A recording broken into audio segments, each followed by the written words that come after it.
नमस्कार दोस्तों, मेरा नाम है विजय कुमार। आप देख रहे हैं कॉमिक्स पिटारा चैनल को। तो चलिए दोस्तों, हम लोग कॉमिक्स पढ़ रहे थे तिरछी चाल, जो कि वंडरमैन परमाणु की कॉमिक्स है। इसका पहला पार्ट मैंने अपने चैनल पर अपलोड कर दिया है।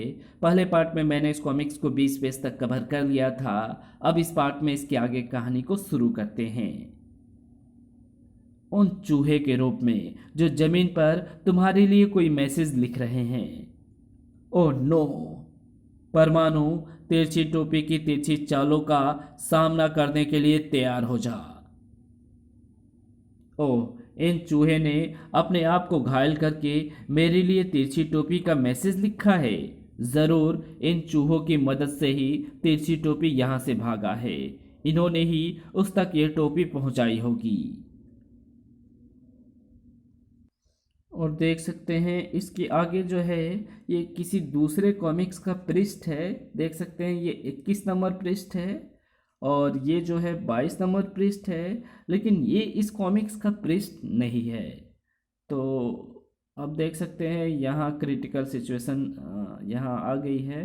इसके पहले वाले पार्ट में भी कुछ इसी तरह का हमें देखने को मिला था, तो इसे स्किप करते हैं और 22 वाला पेज तो यहाँ से गायब है।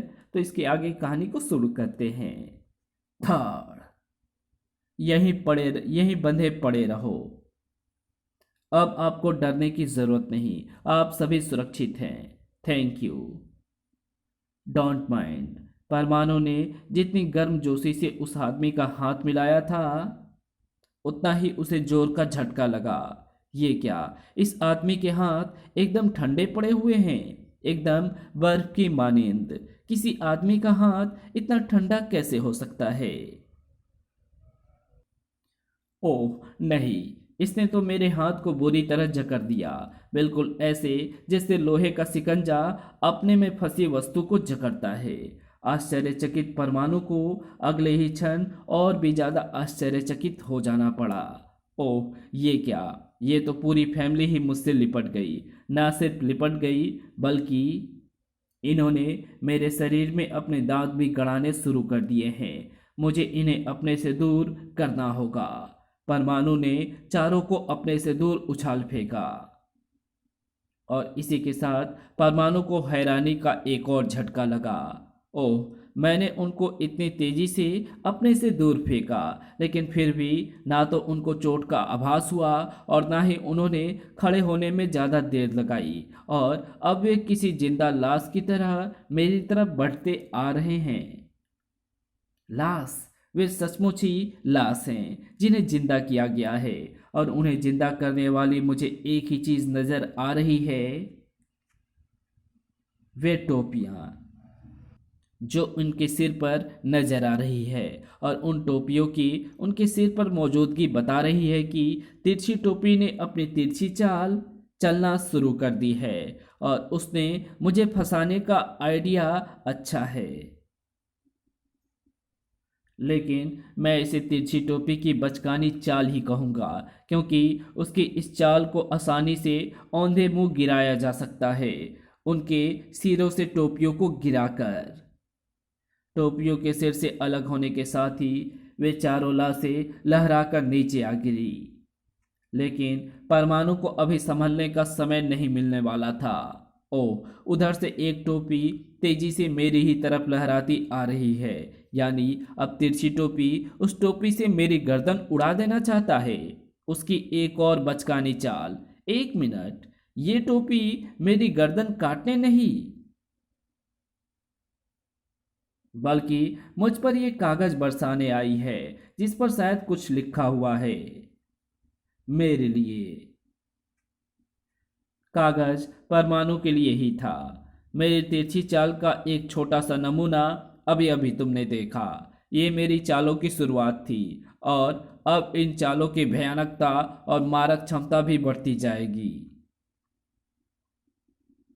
जैसे जैसे तू मेरी चालों को काटता जाएगा, वैसे वैसे तेरी मुसीबतें बढ़ती जाएंगी। यूँ समझ ले कि एक चाल फेल होगी तो मेरी अगली चाल सैकड़ों लोगों को अपनी चपेट में ले लेगी। वो चाल फेल करेगा तो मेरी अगली चाल शहर को कब्जे में ले लेगी। वो चाल भी फेल करेगा तो मेरी अगली चाल लेकिन तू शायद ये नहीं जानता तिरछी टोपी कि मैं तेरी हर चाल के साथ साथ तेरे दिमाग को भी फेल कर दूंगा। आह! ये तो कोई पुतला है जिसे तिरछी टोपी ने अपने जैसी ड्रेस पहनाकर और अपनी टोपी से जिंदा करके मुझे धोखा देने के लिए खड़ा कर रखा है। कोई बात नहीं, इस तरह कब तक बचेगा। खैर, फिलहाल तो मुझे तिरछी टोपी की उस अगली चाल को देखना है, उसके मुताबिक जो कई लोगों को अपने चपेट में लेने जा रही है। तिरछी टोपी की वो चाल कौन सी होगी और उसका निशाना शहर का कौन सा हिस्सा होगा।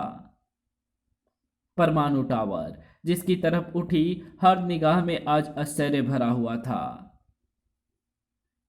परमाणु टावर पर मौजूद परमाणु के स्टेचू के सिर के ऊपर हेड किसने लगाया?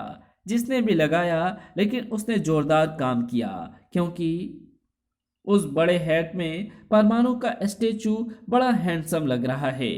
Wow, great! परमाणु के स्टेचू पर मौजूद हेड का आकर्षण भीड़ को आकर्षित कर रहा था। अचानक भागो, वहां गूंजी वो आवाज, भीड़ में आतंक की लहर दौड़ाती चली गई। और वो आवाज और किसी की नहीं, परमाणु की आवाज थी। भागो यहां से, तुरंत ही ये सारा इलाका खाली कर दो, उस टोपी में एक खतरनाक बम है। Oh no! ओह! जिसको जिधर रास्ता मिला उधर ही भाग खड़ा हुआ। जबकि परमाणु एक चाल विफल होने के बाद तिरछी टोपी ने बहुत से लोगों को निशाना बनाने के लिए ये घिनौनी चाल चली है, लेकिन अपने स्टेचू के सिर से हेड अलग करके मैं उसकी इस चाल की धज्जियां उड़ा दूंगा। रुक जाओ परमाणु! वो एक विशेष प्रकार का बम है। अगर उसे हाथ लगाकर या अन्य किसी तरीके से स्टेचू के सिर से अलग करने की कोशिश की तो वो फट जाएगा और यहाँ भयानक तबाही मचा देगा। ओह, ऐसा है तो मैं उस बम को यहाँ से दूर ले जाने के लिए दूसरा रास्ता अपनाता हूँ। इस स्टेचू को ही यहाँ से उठाकर दूर ले जाता हूँ। ये क्या? मेरा स्टेचू तो चल भी रहा है और किसी परफेक्ट लड़ाके की तरह मुझ पर वार भी कर रहा है। इसे रोकना होगा। बड़ाक! अपनी परमाणु रस्सियों से। लेकिन हर बंधन कच्चे धागों का बंधन साबित हुआ। और धड़ाक! ओह, उसका एक और खतरनाक वार। अब तो इसे परमाणु छल्लों से ब्लास्ट करना ही होगा। परमाणु को स्टेचू से ऐसे बचाव की कतई उम्मीद नहीं थी और ना उम्मीद थी ऐसे हमले की। ओह, उस स्टेचू के सीने से अचानक निकली उस अनोखी टोपी ने मेरे सभी परमाणु छल्लों को अपने अंदर खींचा और दुगुना करके मुझ पर ही उनका वार कर दिया। इस वार से बचने का एक ही तरीका है कि ट्रांसमिट होना। ट्रांसमिट होकर परमाणु तो बच गया, लेकिन वो तबाही ना बचा पाई। ओह, उसका वार सचमुच कई लोगों के लिए मुसीबत का कारण बन गया है। मुझे लोगों को उस मुश्किल से बचाना होगा और इसे यहाँ से दूर ले जाना होगा, क्योंकि जब तक ये यहाँ पर रहेगा तब तक लोगों के लिए खतरा बना रहेगा। लेकिन मैं इसे यहाँ से दूर ले जाऊं तो कैसे? उफ! जब आप स्टेचू के अंदर मौजूद था तिरछी टोपी के रूप में, इस तरह मौत से बचना तेरे लिए आसान नहीं परमाणु। ये मौत तेरा पीछा धरती पर ही नहीं, आकाश में भी करेगी। ये क्या देख रहा हूं मैं? जैसे मैं उसके वारों से बचने के लिए ऊपर उड़ा, वैसे ही वो भी ऊपर उड़कर मेरे पीछे आ रहा है। लेकिन ये भारी भरकम स्टेचू उड़ कैसे रहा है? ओह, उन टोपियों की सहायता से जो उसके पैरों से चिपकी हुई है और जेट की तरह प्रेशर छोड़कर मेरे स्टेचू को हवा में उड़ा रही है। इस तरह तिरछी टोपी अपनी टोपियों का कमाल कर इस्तेमाल कर रहा है, लेकिन अपनी टोपियों से इस स्टेचू को उड़ाकर उसने मेरी समस्या को हल कर दिया है। अब मुझे सिर्फ ये सोचने की ज़रूरत है कि मैं उसे ख़त्म कैसे करूं। Oh no! परमाणु सोचता ही रह गया, जबकि उसके स्टैचू ने उसे खत्म करने का प्रबंध भी कर दिया, उन टोपियों के रूप में। उन टोपियों के रूप में जो पलक झपकते ही स्टैचू से निकली और चुटकियों में आकाश में छा गई। ओह, ये टोपियाँ तो एक में से एक निकलकर ठीक वैसे ही अपनी संख्या बढ़ा रही है जैसे गुनाकर अपनी संख्या बढ़ाता है, और एक दूसरे से गुना हुई ये टोपियाँ मुझे अपना निशाना बना लेना चाहती हैं। और ये मेरे लिए बहुत ही मुश्किल की घड़ी है, क्योंकि मैं अपने स्टैचू के वारों से सिर्फ बच सकता हूँ, उस पर वार नहीं कर सकता, क्योंकि मेरे वारों को वो टोपियों की मदद से कई गुना बढ़ाकर मुझ पर ही कर देगा। 1 मिनट, मैं अपने स्टैचू को खत्म करने के लिए उस पर वार नहीं कर सकता, लेकिन एक काम जरूर कर सकता हूँ जिससे मेरा मेरा या शहरवासियों का कुछ बिगड़ेगा भी नहीं और मेरा स्टैचू भी खत्म हो जाएगा। लेकिन मैं जो करना चाहता हूँ उसके लिए मुझे छोटा होना होगा। परमाणु ने छोटा होना शुरू किया। अगले ही पल स्टैचू में मौजूद तिरछी टोपी चौंक उठा। परमाणु कहीं नजर नहीं आ रहा, इसका मतलब वो मेरी टोपियों से बचने के लिए छोटा होकर भाग गया। लेकिन भाग कर जाएगा कहाँ? अभी इस स्टैचू को शहर की तरफ मोड़ता हूँ। शहर में तबाही मचेगी तो उसे रोकने परमाणु अपने आप दौड़ा दौड़ा चला आएगा। अरे, ये क्या हो रहा है? परमाणु का ये स्टैचू मेरे इशारे पर शहर की तरफ उड़ने की जगह दूसरी तरफ कैसे उड़ रहा है? क्या हो रहा है इसे? ये अनियंत्रित क्यों हो गया? तिरछी टोपी की समझ में कुछ नहीं आ रहा था। ओह, अनियंत्रित हुआ परमाणु का ये स्टैचू उस पहाड़ी से टकराने जा रहा है। मुझे जल्दी से इसे छोड़ना होगा, नहीं तो जो गगनभेदी धमाका होगा वो मेरे भी चिथड़े उड़ा देगा। भड़ाम! चित्रों में बटने से तो बच गया तिरछी टोपी, मुझसे कैसे बचेगा? आ! परमाणु, मुझे तो पहले ही समझ जाना चाहिए था स्टैचू के अनियंत्रित होने के पीछे तेरा हाथ हो सकता है।